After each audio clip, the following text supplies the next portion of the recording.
kok nggak selesai-selesai ya Palestina mulu, capek deh ngomonginnya gitu. Itu bukan konflik gitu, tapi genosida gitu. Ini juga bukan terkait perang, tapi sebenarnya ini penjajahan, okupasi.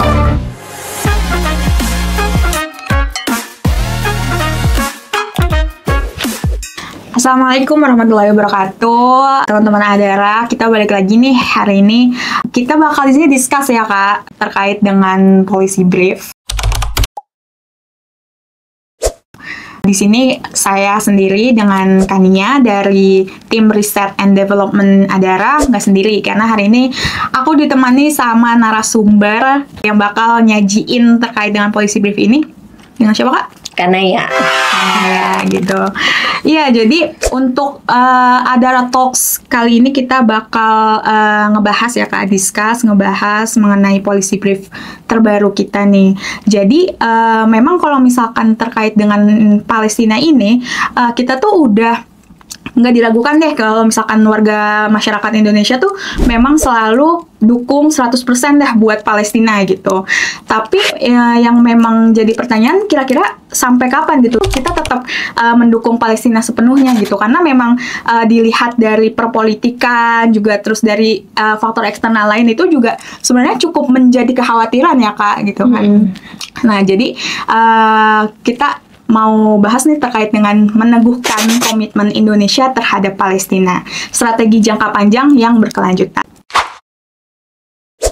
Iya, jadi sebetulnya sedikit kali ya brief tentang kenapa sih kita bikin policy brief seperti ini gitu. Karena kan Adara sebenarnya core-nya adalah memberikan bantuan gitu, menyalurkan bantuan gitu kepada para penerima manfaat di Palestina. Tapi juga kita menyusun policy brief ini supaya kerja untuk Palestina ataupun perjuangan untuk Palestina itu nggak cuman sekedar dari kita aja gitu, tapi juga harus seluruh elemen bisa bekerja untuk memperjuangkan nih kemerdekaan Palestina gitu sampai Palestina merdeka gitu. Makanya ada policy brief yang kita tujukan untuk banyak kalangan ya, baik dari kita NGO ataupun pemerintah ataupun para pemangku kebijakan bahkan masyarakat umum nih untuk bisa sama-sama menyuarakan dukungan untuk Palestina. Dan tadi seperti yang Kania bilang, Indonesia tuh sudah lama memberikan dukungan kepada Palestina, tapi apakah akan jangka panjang gitu berkelanjutan gitu. Sebenarnya ada satu poin minus gitu, bukan minus sih, mundur mungkin ya dari Indonesia terkait dukungan terhadap Palestina, yaitu sejak tahun 2000 gitu ketika saat kita masih melakukan tidak melakukan normalisasi terhadap Israel, tidak membuka hubungan diplomatik, tapi kita sudah membuka nih hubungan dagang gitu tahun 2000 gitu, dan sudah dicabut undang-undang larangan berdagang dengan Israel gitu. Dan ini merupakan sebetulnya sikap kontradiksi gitu Indonesia terhadap dukungan terhadap Palestina gitu. Bahkan tahun 2024 ketika eskalasi ke Gaza dari Israel itu meningkat nih juga impor dari Israel ke Indonesia itu bahkan sampai 200% gitu. Ini menurut data BPS gitu. Ini kan menunjukkan wah ternyata Indonesia melakukan hubungan dagang nih, padahal katanya nggak buka hubungan diplomatik seperti itu gitu. Ini kan menunjukkan bahwa oh ternyata berbeda nih, ada perbedaan sikap yang dulu bahkan Indonesia itu sangat kuat ya mendukung Palestina bahkan dari sebelum kemerdekaan gitu. Tahun 1931 ya, itu salah satu tokoh pendiri bangsa Abdul Qahar Muzakir itu datang ke konferensi internasional Al-Quds dan membawa semangat kemerdekaan Indonesia di sana gitu. Dan kemudian dari sana, dari konferensi tersebut membawa semangat kemerdekaan Palestina ke Indonesia dan bahkan sampai kemudian bisa memperjuangkan kemerdekaan Indonesia gitu. Makanya sebenarnya nggak berlebihan kalau dibilang bahwa Indonesia itu punya hutang kemerdekaan sama Palestina. Selain mereka mendukung perjuangan kemerdekaan Indonesia, juga semangatnya memang dari konferensi itu gitu. Sampai kemudian setelah Indonesia merdeka, konsisten sekali Indonesia itu menolak pendirian negara Israel, kemudian juga menolak delegasi perdamaian Israel, bahkan menolak bermain sepak bola gitu kan. Jadi memang pendahulu bangsa itu sangat kuat dukungannya terhadap kemerdekaan Indonesia gitu. Nah, cuman sekarang nih terkait dengan perkembangan internasional, kemudian juga perkembangan sosial, politik dan ekonomi tadi ya, kita ada hubungan dagang, kemudian juga ada banyak propaganda melalui proyek Hasbara nih sebetulnya di Indonesia gitu. Jadi di policy brief ini kita mengidentifikasi beberapa masalah yang terkait dukungan Indonesia terhadap Palestina, yaitu pertama masuknya propaganda proyek Hasbara gitu, karena Indonesia pun tidak luput dari proyek Hasbara. Jadi sedikit brief tentang proyek Hasbara ini adalah proyek strategis Israel untuk bisa membenarkan kebijakan-kebijakan mereka terhadap Palestina gitu, termasuk ke Gaza gitu. Jadi mereka berupaya untuk bisa membenarkan lah tindakan-tindakan mereka melalui proyek-proyek ini gitu. Yang salah satunya itu adalah dengan mengundang berbagai key opinion leaders, aktivis, jurnalis gitu ke Israel untuk mereka tuh supaya mendukung lah gitu, dan bukan hanya mendukung tapi juga menyebarkan dukungan di negara-negara yang menjadi asal mereka seperti itu gitu. Makanya sekarang sudah muncul nih akun-akun media sosial pro Israel berbahasa Indonesia, termasuk juga ada influencer yang mendukung Israel tuh ya. Salah satunya memang dari proyek Hasbara ini seperti itu. Kemudian yang kedua, ada maraknya normalisasi nih yang dilakukan oleh negara Arab gitu. Jadi mungkin dengan maraknya ini orang-orang Indonesia bisa aja bilang mereka aja yang sesama Arab udah berdamai, kenapa kita yang jauh-jauh masih menolak gitu normalisasi misalnya gitu. Dan padahal jelas ya normalisasi yang dilakukan negara Arab ini mengurangi bahkan memberikan dampak negatif terhadap dukungan ke Palestina. Terbukti dari menurunnya bantuan negara-negara Arab ke Palestina, juga salah satunya seperti contoh yang baru-baru ini nih, misalnya Mesir gitu kan, ketika dia punya hubungan diplomatik dengan Israel, Israel bilang minta supaya jangan sampai nih misalnya aksi yang kemarin sampai ke perbatasan, maka Mesir pun melakukan tindakan-tindakan yang diperlukan untuk membantu gitu. Itu kan mengurangi ya dukungan mereka terhadap Palestina seperti itu. Kemudian yang ketiga yaitu tekanan atau godaan dari pihak internasional yang terkait dengan kepentingan ekonomi dan diplomatik. Nah, di sini salah satunya ya memang hubungan dagang Indonesia itu gitu, yang sudah terbukti lah bahwa ternyata kita mengimpor dari Israel itu kan berarti memang ada kepentingan ekonomi dari Indonesia yang juga cukup tinggi gitu. Ya, kemudian yang selanjutnya ada narasi yang rapuh yang berkembang di media dan sosial media gitu. Salah satunya itu diksi yang netral menjelaskan tentang permasalahan Palestina, mengaburkan fakta-fakta pendudukan atas Palestina dan menyudutkan perlawanan Palestina sebagai tindakan ekstremis seperti itu. Sementara sebaliknya menampilkan Israel itu sebagai negara yang demokratis dan modern gitu. Jadi diksi yang netral itu melemahkan lah narasi yang seharusnya mendukung perjuangan Palestina. Iya, kita harus ambil sikap juga ya Kak, maksudnya terkait dengan diksi-diksi tersebut gitu. Misalkan nih Kak, contohnya ini tuh bukan konflik gitu, tapi genosida gitu. Ini juga bukan terkait perang, tapi sebenarnya ini penjajahan, okupasi gitu. Karena memang sejatinya itu mereka menyerang gitu. Maksudnya kalau misalkan itu konflik, itu adalah dua kekuatan yang sama gitu. Tapi terkait dengan genosida ini, mereka Israel gitu dalam hal ini menyerang warga sipil, menyerang ibu, anak gitu Kak. Jadi kayak memang sejatinya itu bukan konflik gitu, tapi memang serangan. Iya betul serangan. Gitu ya.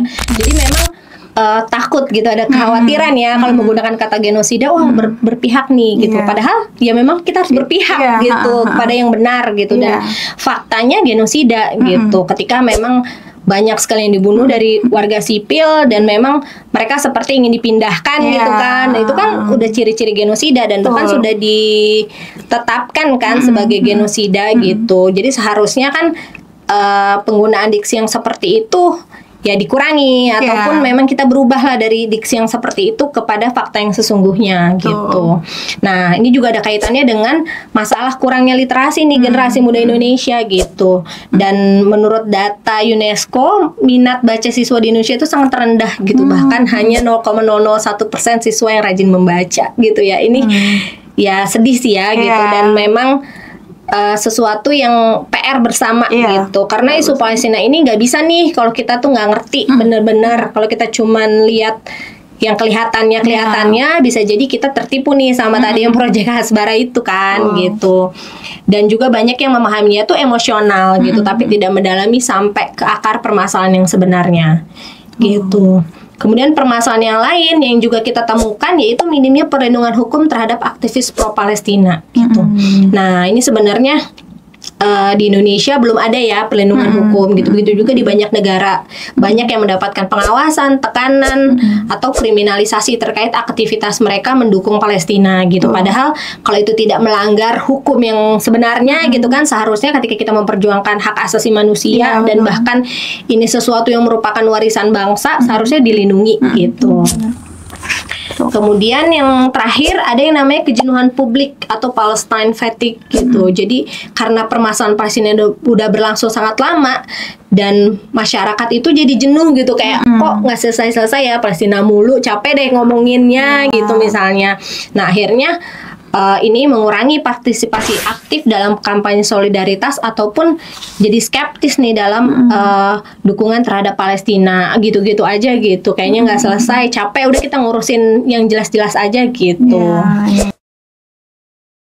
Nah, dari permasalahan-permasalahan tersebut gitu ya, kami memberikan beberapa rekomendasi kebijakan yang bisa nih untuk mudah-mudahan jadi bahan gitu ya untuk bisa diterapkan nih di Indonesia oleh berbagai pihak gitu. Misalnya yang pertama, konsistensi diplomasi di forum internasional gitu. Bagaimana caranya supaya Indonesia itu tetap aktif menyuarakan dukungan untuk kemerdekaan Palestina seperti di PBB, OKI gitu ya, ataupun di gerakan non-blok. Kemudian juga mendorong penyelidikan pelanggaran HAM oleh Israel melalui lembaga hukum internasional dan menolak segala bentuk normalisasi dengan Israel, termasuk sebetulnya menghentikan hubungan dagang gitu ya dengan Israel gitu. Kemudian yang kedua, ini penting banget juga nih, yaitu terkait sosialisasi, edukasi, dan peningkatan literasi di seluruh elemen masyarakat Indonesia gitu. Kalau memang Palestina ini bagian penting di dalam sejarah kemerdekaan Indonesia, kenapa nggak dimasukin gitu misalnya ke dalam kurikulum sejarah gitu. Kalau memang peta sekarang Palestina itu nggak ada, diganti dengan Israel, kenapa nggak dimasukin ke dalam peta geografi kita gitu di Indonesia, sehingga ya generasi muda nih tahu bahwa ada bangsa yang kemudian ketika terjajah petanya hilang gitu misalnya. Itu kan ada value buat bangsa Indonesia gitu ya, buat generasi kedepannya untuk oh iya benar, kita harus memperjuangkan gitu kemerdekaan seperti itu gitu ya. Juga bisa melakukan di dalam seminar, diskusi publik, himpunan bantuan maupun festival gitu, dan juga produksi konten edukatif di sosial media seperti itu. Kemudian yang ketiga yaitu penguatan peran masyarakat sipil dalam mendukung Palestina gitu. Ini salah satunya juga yang dilakukan oleh Adara juga ya, yaitu menghimpun bantuan masyarakat untuk Palestina gitu. Walaupun dukungan nggak selalu dalam bentuk donasi, tapi bisa juga dalam bentuk ya menyuarakan aksi ataupun kampanye-kampanye kecil di sosial media. Itu adalah penguatan peran masyarakat sipil gitu. Jadi masyarakat Indonesia ini terus nih mendukung, menggalang dukungan untuk Palestina gitu ya. Juga mendukung kampanye BDS, boykot, divestasi dan sanksi terhadap produk yang terlibat dalam penjajahan Israel. Kemudian yang keempat yaitu kita harus nih melakukan penguatan media untuk menanggulangi proyek Hasbara gitu. Artinya sadar nggak sih ini gitu kan insan media gitu kan terhadap adanya proyek Hasbara ini, dan kita membangun kesadaran untuk menampilkan jurnalisme etis yang independen dan berbasis fakta dan mengedepankan isu kemanusiaan seperti itu. Jadi bukan cuma sekedar isu politik global, tapi ini adalah masalah kemanusiaan di dalamnya. Jangan mengira bahwa Palestina itu politik gitu. Tapi ada isu kemanusiaan di sana karena ada penjajahan, ada hak asasi manusia yang ditindas seperti itu gitu. Jadi ini perlu juga nih adanya jaringan jurnalis ataupun key opinion leaders, aktivis-aktivis Palestina, pro Palestina gitu, sama-sama saling membantu gitu untuk menanggulangi proyek Hasbara ini. Gitu, karena mereka Israel, Zionis ya, melakukan proyek Hasbara ini ya secara sangat sistematis gitu, dan mereka melakukan ini bertahun-tahun dengan dukungan dana yang juga yang sangat luar biasa gitu. Sementara kita di sini mungkin melakukannya sebagai relawan-relawan, jadi harus bahu-membahu nih gitu. Suntikan dana dari Hasbara tuh memang besar banget Kak, sampai waktu tahun 2017 itu mereka tuh memang benar kata-kata Kakak tadi tersistematis gitu, tersistemisasi gitu. Jadi mereka tuh dulu punya yang namanya website act.il gitu. Jadi di situ mereka merekrut kayak buzzer lah dalam artian kayak gitu. Jadi mereka merekrut buzzer buat mantengin nih di sosial media. Kira-kira menurut mereka ada nggak nih status atau feed di sosial media yang memang dalam artian untuk mereka tuh menjelek-jelekan Israel gitu, membawa narasi antisemit gitu. Jadi fungsinya para buzzer itu adalah nanti melaporkannya gitu kan. Jadi narasi yang memang sebenarnya itulah fakta gitu, fakta dalam artian kalau misalkan Israel ini salah di media sosial diputar-balikan gitu. Jadi meredam kalau misalkan memang kayak kita kan yang di sosial media memang berusaha untuk kayak ini loh Israel tuh salah gitu melakukan genosida dan lain sebagainya gitu. Tapi dengan adanya buzzer ini yang disupport oleh Hasbara tadi, mereka tuh direkrut untuk memang meredam suara-suara kebenaran itu sendiri Kak gitu. Biarpun sekarang websitenya ini sih act.il gitu, dan beberapa juga ada aplikasi lewat WhatsApp waktu itu udah nggak ada gitu, udah ditutup. Tapi sebenarnya mereka tuh masih jalan gitu Kak. Biarpun sekarang udah nggak resmi dan YouTube, tapi sekarang di bawah ya. Iya. Walaupun nggak resmi, tapi sebenarnya mereka masih berjalan pastinya gitu. Selama negara Zionis eksis, pasti mereka akan terus melakukan proyek itu gitu. Betul. Ya, makanya salah satunya juga nih rekomendasi kebijakan dari kita yang nomor 5 yaitu terkait institusionalisasi dukungan kebijakan luar negeri Indonesia terhadap Palestina. Karena seperti dikatakan juga oleh Ibu Retno Marsudi ya, mantan Menteri Luar Negeri Indonesia, dia berkata bahwa perjuangan Palestina masih panjang. Perjuangan Indonesia dan dunia internasional untuk membantu Palestina juga masih panjang. Diperlukan konsistensi dan keberpihakan terhadap keadilan, perdamaian, dan kemanusiaan gitu. Jadi ini kuat yang luar biasa gitu ya, yang menunjukkan bahwa ini nggak bisa berhenti hanya di satu periode pemerintahan aja gitu. Makanya sebetulnya butuh banget nih ada institusionalisasi kebijakan luar negeri Indonesia supaya kebijakan itu bisa konsisten jangka panjang gitu. Dan juga kita juga berharap ya adanya lembaga koordinasi bantuan untuk Palestina yang berkoordinasi dengan lembaga pemerintah Indonesia gitu. Gimana caranya seperti sekarang gitu kan di Gaza susah ya masukkan bantuan. Bisa tapi kan ngantri dan sulit gitu. Kalau kita bisa bahu-membahu misalnya sesama NGO kemudian juga dibantu oleh pemerintah dengan dukungan penuh, Insya Allah masa nggak bisa sih gitu ngedobrak gitu kan, atau at least ya lebih cepat lebih baik seperti itu. Kemudian yang keenam, ini yang terakhir ya rekomendasi kebijakan, yaitu perlindungan hukum terhadap aktivis pro Palestina gitu. Kita berharap gitu ada perlindungan nih, jangan sampai aktivitas untuk mendukung Palestina ini dikriminalisasi gitu, dianggap sebagai aktivitas yang berbahaya gitu. Selama tidak melanggar hukum gitu sesuai dengan hukum di Indonesia, maka seharusnya kita terjamin nih kebebasan berekspresi kita gitu. Dan juga menolak kriminalisasi aksi solidaritas damai seperti boykot atau demonstrasi.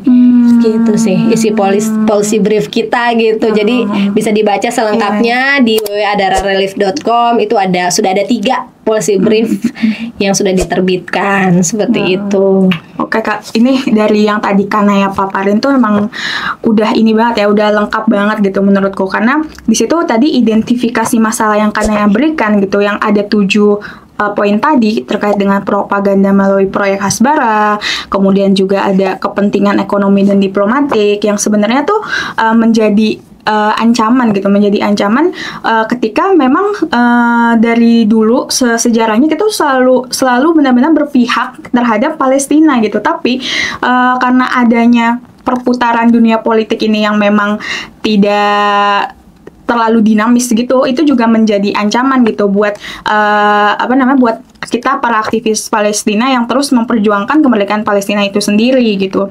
Kemudian juga terkait dengan identifikasi masalah yang sudah Kanaya paparkan tadi, Kanaya juga memaparkan gitu terkait dengan rekomendasi kebijakan yang juga ada 7 poin ya Kak. Yang pertama itu yang konsistensi diplomasi di forum internasional, kemudian juga sosialisasi, edukasi, kemudian penguatan peran masyarakat, sampai nantinya terakhir itu tadi penguatan peran masyarakat sipil dalam mendukung Palestina.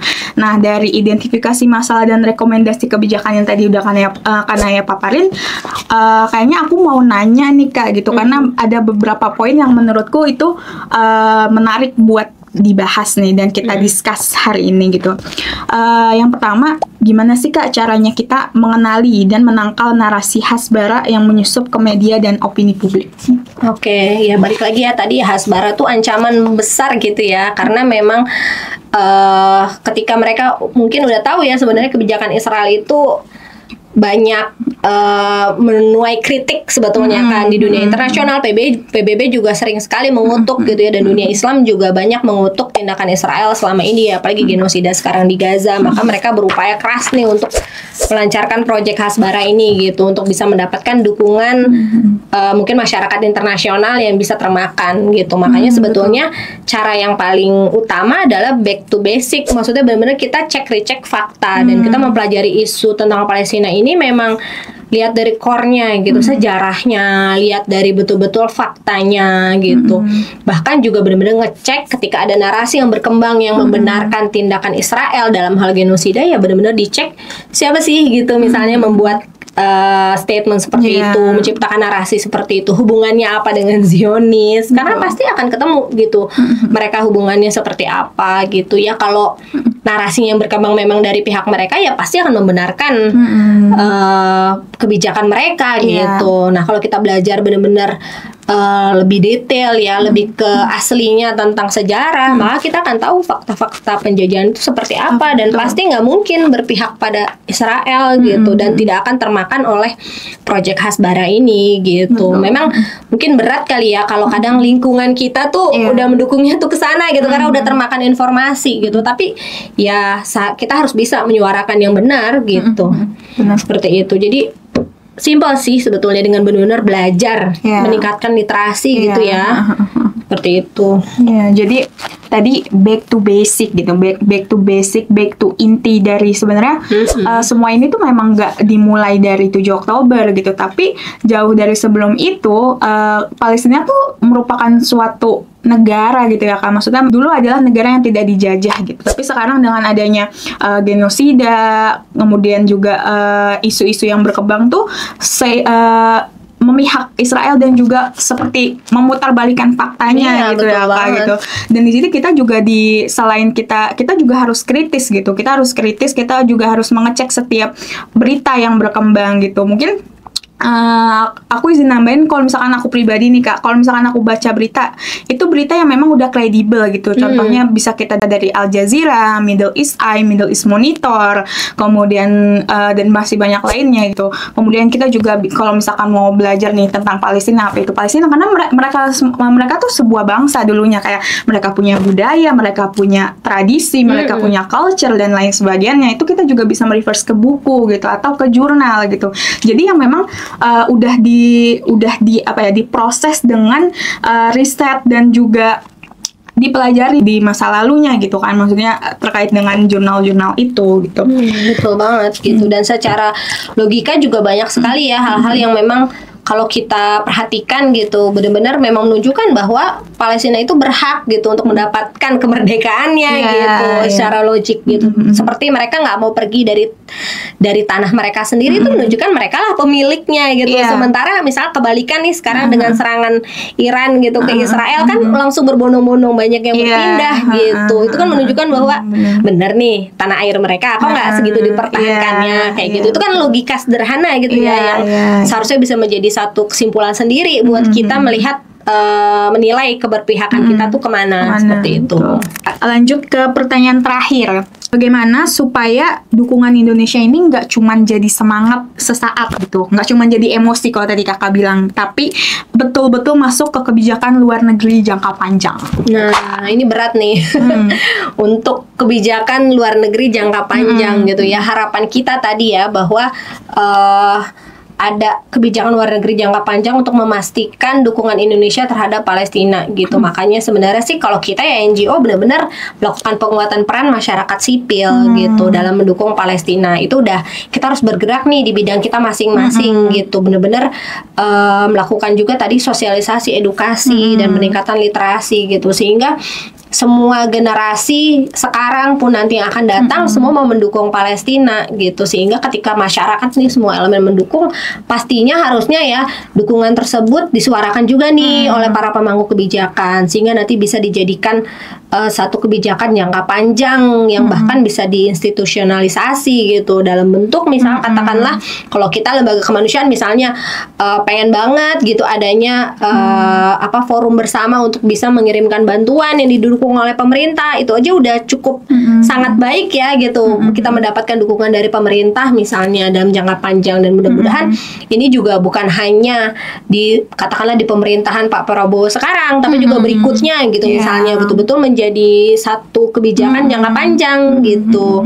Kalau itu memang sudah bisa masuk gitu misalnya ke dalam peraturan ataupun undang-undang, pastinya akan keren banget nih. Memang benar-benar Indonesia ini pendukung utama Palestina gitu, at least di negara kita sendiri kan. Seperti itu. Oke deh Kak, tadi kita udah discussnya juga cukup banget nih Kak, cukup banyak banget yang kita bahas, mulai dari identifikasi masalah gitu kan, terus juga rekomendasi kebijakan, sampai tadi tanya jawab yang emang kayak udah tersirami banget lah kekeriusan aku gitu Kak terkait dengan policy brief kita pada hari ini gitu Kak.